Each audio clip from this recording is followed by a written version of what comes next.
Hello friends, good morning. നമ്മുടെ Kerala TV സീരിയലിലേക്ക് എല്ലാവർക്കും സ്വാഗതം. അങ്ങനെ അവന്തികയാണെങ്കിൽ അവരുടെ സൈഡ് ചേർന്നതിൻ്റെ സങ്കടമാണെന്ന് അഭി ഇങ്ങനെ നമ്മുടെ ജലജയോട് പറയുമ്പോൾ അവൾ അങ്ങനെ അങ്ങ് നിന്നോട്ടെ, അതിനൊന്നും കുഴപ്പമില്ല, അവളുടെ കല്യാണം ആർഭാടമായി നടത്തണമെന്നല്ലേ നമ്മൾ ആഗ്രഹിക്കുന്നത്, അവൾ അങ്ങനെ നിന്നത് സാധിച്ചെടുക്കട്ടെ.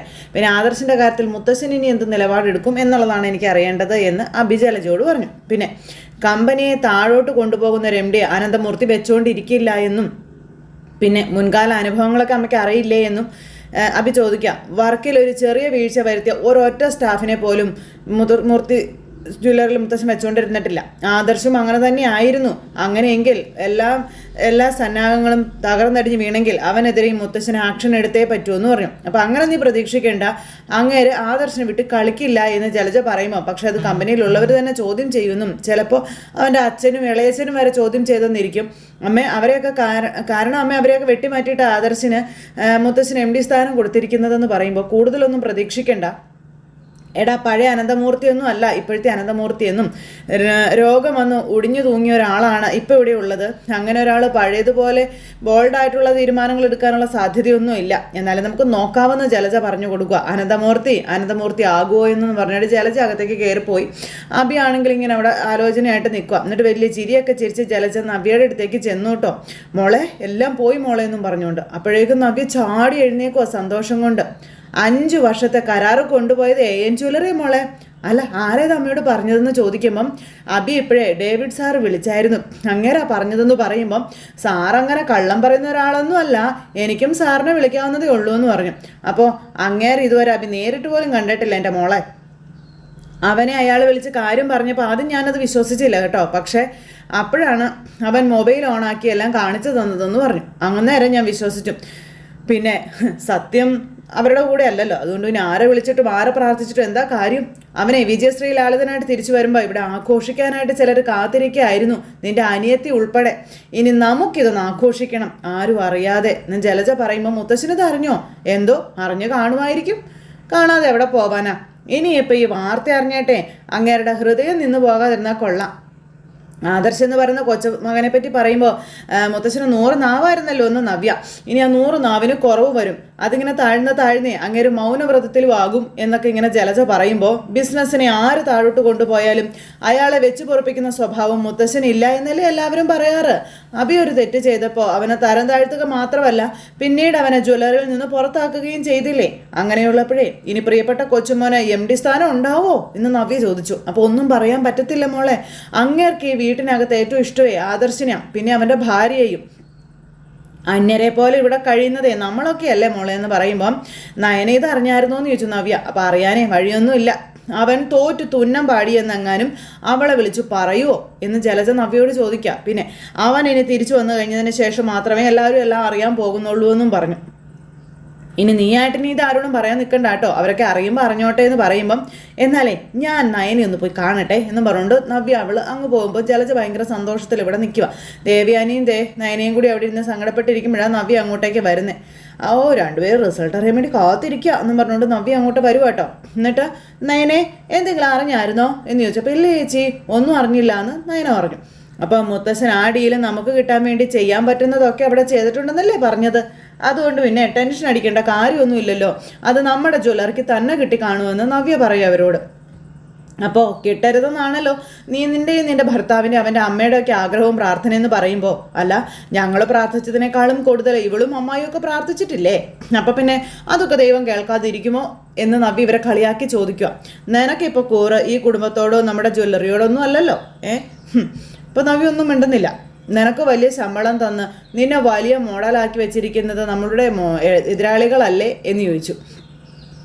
അവരെ മുംബൈയിലുണ്ടെന്നാണ് മുത്തശ്ശൻ പറഞ്ഞതെന്ന് പറയുമ്പം എന്ന് വെച്ച് മൂർത്തി ജ്വല്ലറിയോട് മത്സരിക്കാൻ അവരായിട്ടില്ല എന്നും പറഞ്ഞ് കളിയാക്കുക നവ്യ ഇവരെ. ദുബായിൽ അവർ കുറച്ച് മുന്നിൽ കയറിയെന്ന് വിചാരിച്ചിട്ട് പതിറ്റാണ്ടുകളായിട്ട് കേരളത്തിൽ വേരുറപ്പിച്ച മൂർത്തി ജ്വല്ലറി കവച്ചു വയ്ക്കാൻ AN ജ്വല്ലറിക്ക് പറ്റുമോ എന്നൊക്കെ നവ്യ ഇങ്ങനെ കളിയാക്കി ചോദിക്കുക. അങ്ങനെയുള്ള പേടിയൊന്നും നിങ്ങൾക്ക് വേണ്ടെന്നേ, അതിൻ്റെ ഒന്നും ആവശ്യമില്ലെന്നേ. പിന്നെ ഇനിയിപ്പോൾ എന്തെങ്കിലും തിരിച്ചടി ഉണ്ടാവുകയാണെങ്കിൽ അതിന് കാരണം ആദർശേട്ടൻ തന്നെയായിരിക്കുമെന്ന് നവ്യ അന്നേരം പറഞ്ഞു.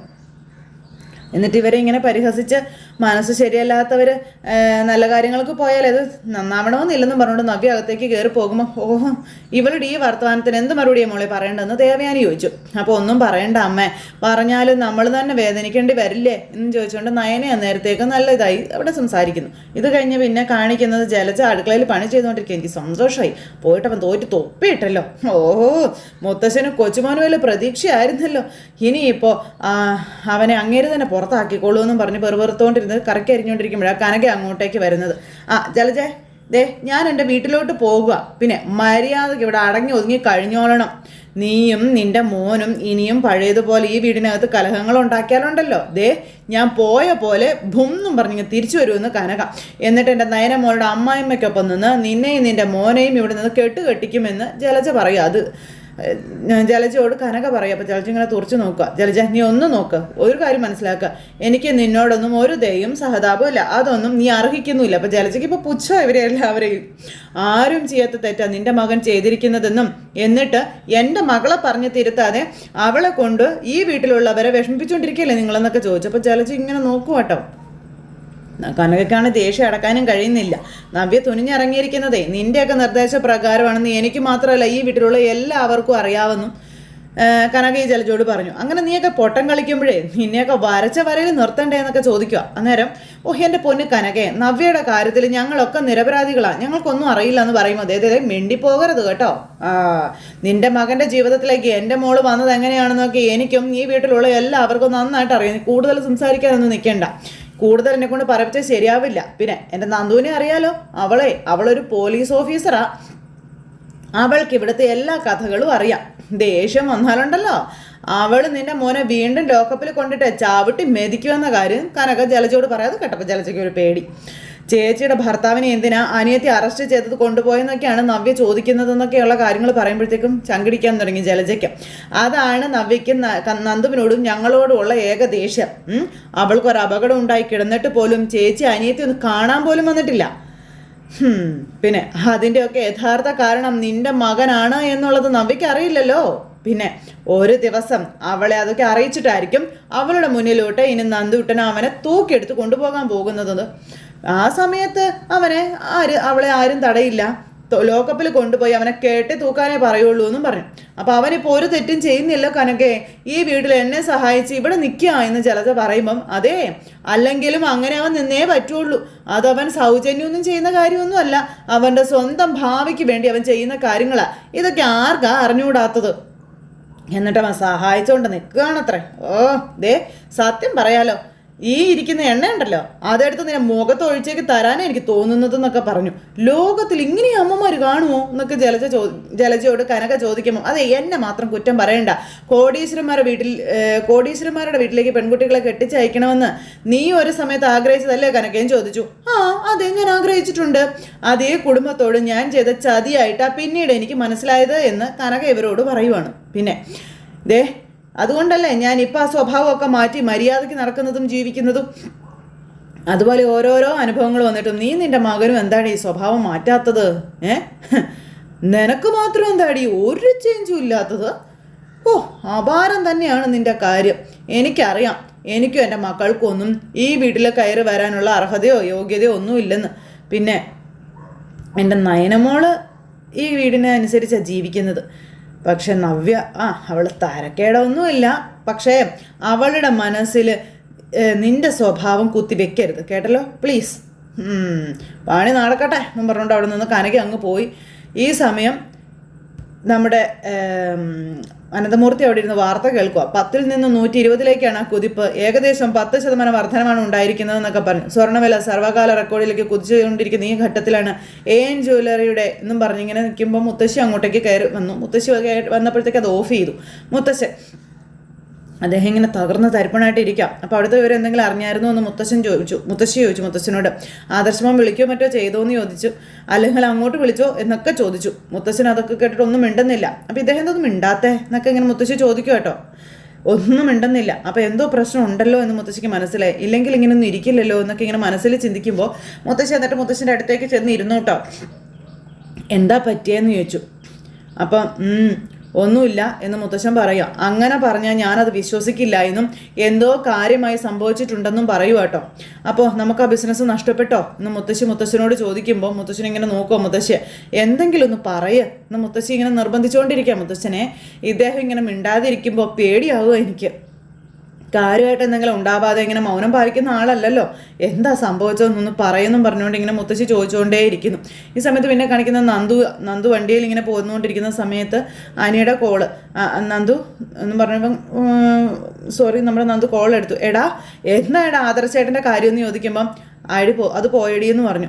അപ്പോൾ വീട്ടിലെല്ലാവരും അറിഞ്ഞോന്നൊന്നും അറിയില്ലടാ എന്നൊക്കെ അറിയില്ലടി എന്ന് പറയുമ്പം എന്താണ് സംഭവിച്ചേ, ആദർശൻ അങ്ങനെയൊന്നും സംഭവിക്കേണ്ട അല്ലല്ലോ എന്നും പറഞ്ഞു നന്ദു. അപ്പം ഞാൻ പറഞ്ഞില്ലേ മൂർത്തി ജ്വല്ലറിയെ തകർക്കാനായിട്ട് ശക്തനായ ഒരു എതിരാളി ഇപ്പോൾ വന്നിരിക്കുക, AN ജ്വല്ലറി. അവനാണോ ഡീല് നേടിയതെന്ന് ചോദിക്കുമ്പം അതെ അവർ തന്നെയാണ്. ഈ വാർത്ത വന്നതിന് ശേഷം ഇപ്പോൾ ഷെയറൊക്കെ ഇടിഞ്ഞുകൊണ്ടിരിക്കുകയാണെന്ന കാര്യം അനി പറയുകയാണ്. 10% മുകളിലാണ് ഈ പിടിവുണ്ടായിരിക്കുന്നത് എന്നും പിന്നെ ഇപ്പോഴത്തെ ഈ ഒരു സാഹചര്യത്തിൽ എനിക്ക് വീട്ടിലോട്ട് പോകാൻ തന്നെ ബുദ്ധിമുട്ടാണെന്ന് പറഞ്ഞു. നീ പിന്നെ എങ്ങോട്ട് പോവാ എന്ന് ചോദിക്കുമ്പം എനിക്കൊരു ബിസിനസ് ടൂറും കാര്യങ്ങളൊക്കെ ഉണ്ട്, അതുകൊണ്ട് 2 ദിവസത്തേക്ക് ഞാനിവിടെ കാണില്ല എന്നും അത് മാറ്റിവെക്കാമെന്ന കരുതത്. ഇനിയിപ്പോൾ ഞാനത് മാറ്റിവെക്കുന്നില്ല, ആദർശേട്ടൻ വീട്ടിലെത്തി കാര്യങ്ങളൊക്കെ ഒന്ന് ഒതുങ്ങിയട്ടെ, ഞാൻ ഇനി അങ്ങോട്ട് പോകുന്നുള്ളൂ എന്ന് അനി പറഞ്ഞു. നിന്റെ മുത്തശ്ശൻ എന്താടാ പറഞ്ഞതെന്ന് ചോദിച്ചു. അതൊന്നും എനിക്കറിയില്ലടി, ഞാൻ നിന്നോട് സൂചിപ്പിച്ചിട്ടില്ലേ ബിസിനസ്സും ബന്ധങ്ങളും തമ്മിൽ കൂട്ടിക്കുഴയ്ക്കുന്ന ഒരാളല്ല മുത്തശ്ശനെന്ന്. മുത്തശ്ശൻ എന്ത് തീരുമാനം എടുക്കുമെന്ന് എനിക്കറിയില്ല. പിന്നെ ആദർശേൻ്റെ കാര്യമായതുകൊണ്ട് എന്തെങ്കിലും വിട്ടുവീഴ്ച ഇനി മുത്തശ്ശൻ ചെയ്യുമെന്നും എനിക്കറിയില്ല എന്നൊക്കെ പറഞ്ഞു. നന്ദുവിനാകെ ടെൻഷനായി. മറ്റാരെങ്കിലും ആയിരുന്നെങ്കിലും മൂർത്തി ജ്വല്ലറിയിൽ അവർ പിന്നെ ഉണ്ടാവത്തില്ലായിരുന്നു എന്ന കാര്യമൊക്കെ ഇങ്ങനെ പറയുക. അപ്പം നീ ഉടനെ പുറപ്പെടുമോ എന്ന് ചോദിച്ചു നന്ദു. ഞാൻ പുറപ്പെടണം എന്നാണ് വിചാരിക്കണേന്ന് പറഞ്ഞു. അങ്ങനെ ഇതും പറഞ്ഞു ഇവർ രണ്ടുപേരും സംസാരിച്ച് ഫോണും അങ്ങ് കട്ട് ചെയ്തു. നന്ദുവിനും ആകെ ടെൻഷനായി. അത് കഴിഞ്ഞ് പിന്നെ കനക ഗോവിന്ദേട്ടൻ്റെ അടുത്തേക്ക് വരിക. അപ്പോൾ ഗോവിന്ദേട്ടൻ ചോദിച്ചു പോയിട്ട് ഇങ്ങ് പോന്നോ? ഞാൻ പോന്നു ഗോവിന്ദേട്ടാ. റിസൾട്ട് വല്ലതും അറിഞ്ഞോ? ഇല്ല, ഒന്നും അറിഞ്ഞില്ല. എന്നാൽ പിന്നെ അത് അറിഞ്ഞിട്ട് പോന്നാൽ പോരായിരുന്നോ കനകയും ചോദിക്കുമ്പോൾ അതിപ്പോൾ നയനമോളെ വിളിച്ച് ചോദിച്ചാൽ അറിയാൻ പറ്റുമല്ലോ എന്ന് കനക പറയുക. അല്ലെങ്കിൽ അവളിങ്ങോട്ട് വിളിച്ച് പറയാമെന്ന് പറഞ്ഞിട്ടുണ്ട്. അവിടെ എങ്ങനെയുണ്ട് കാര്യങ്ങളൊക്കെ എന്ന് ഗോവിന്ദേട്ടൻ ചോദിച്ചു. ജലജയും അവൻ്റെ മോനെയും ഞാൻ അന്തരീക്ഷത്തിലാണ് നിർത്തിയത്. രണ്ടിനും വാർത്തങ്ങ് കോരിയിട്ടുണ്ട് ഞാൻ. സത്യം പറയാലോ ഗോവിന്ദേട്ടാ, ഇനി അവളും അവനും ഒക്കെ അവിടെ ജീവിക്കാത്തതാ നല്ലതെന്ന കാര്യവും കനക പറഞ്ഞു. നായ്ക്കളുടെ വില പോലും അവിടെ ഉള്ളവർ അവർക്ക് കൊടുക്കണില്ല എന്നും പറഞ്ഞു. പിന്നെ ഇതൊന്നും അറിയാതെ ഒരുത്തി അവിടെ കിടന്ന് ആട്ടം കാണുന്നുണ്ട്, നമ്മുടെ മോളെ. അപ്പം അവളോട് 4 നല്ല വർത്തമാനം നീ പറഞ്ഞില്ലേ കനകെ? പറഞ്ഞിട്ടൊന്നും കാര്യമില്ല എൻ്റെ ഗോവിന്ദേട്ടാ. അവൾക്കിപ്പോൾ അറിയില്ലല്ലോ അവളുടെ ഭർത്താവ് ചെയ്ത തെറ്റെന്തൊക്കെയാണെന്നും. നന്ദൂട്ടിനെ കാണാൻ വരാത്ത കാര്യം പറഞ്ഞപ്പോഴേ അവളെൻ്റെ മേത്തോട്ട് ചീറിക്കൊണ്ട് വരുമായിരുന്നു.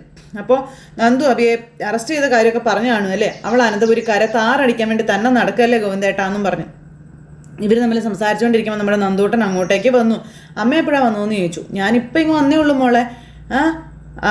അമ്മ എന്തെങ്കിലും അറിഞ്ഞായിരുന്നോ എന്ന് ചോദിച്ചു. ഇല്ല, എന്താ നന്ദൂട്ടാന്ന് കനക ചോദിച്ചപ്പം ആ ഡീല് നഷ്ടപ്പെട്ടു എന്ന് പറഞ്ഞു. എൻ്റെ ദൈവമേ, എല്ലാവർക്കും ഭയങ്കര പ്രതീക്ഷയായിരുന്നല്ലോ ആ ഒരു കാര്യത്തിൽ എന്ന് പറഞ്ഞ കനക.